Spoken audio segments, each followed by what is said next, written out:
Japanese Fairy Tale Series, Number 4. The Old Man Who Made the Dead Trees Blossom. Published by T. Hasegawa. Number 10, Hyoshicho. The Old Man Who Made the Dead Trees Blossom. Once upon a time there was a kind old couple that kept a pet dog. One day the old man upped where the dog scratched and unexpectedly found a quantity of gold.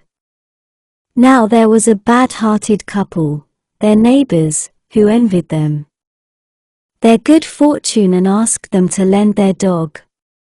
As they would take no refusal, they got the dog, but when they took him along the road, he would not scratch the ground.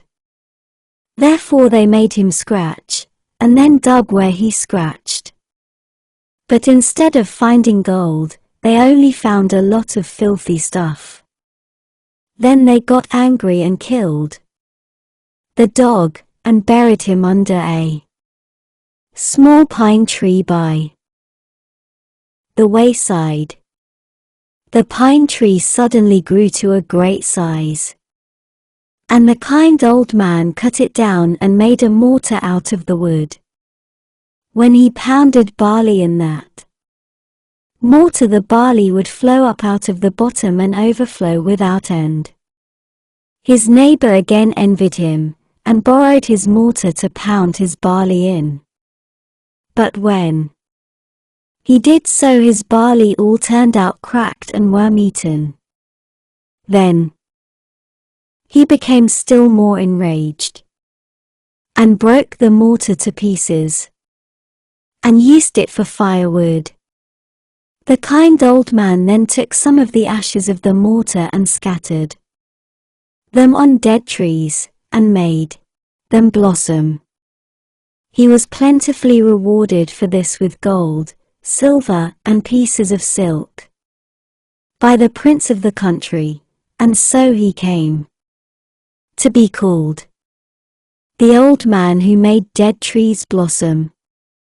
Again his neighbor envied him, and attempted to make dead trees blossom with the ashes, but when he took a handful and sprinkled it on the limbs of a dead tree, the tree did not blossom, but the ashes blew into the eyes of the prince of the country. The retainers of the prince roared out, "That's a nice state of things," and seized the old man, and all hands gave him a sore beating. With his head bruised and bloody, he barely escaped. In this condition his wife saw him returning in the distance. "My husband too, I see, has been rewarded by the prince with purple garments," she said. But while she was thus rejoicing, he came near. When she looked more closely and saw that her husband, instead of being clothed in purple, was tined with blood.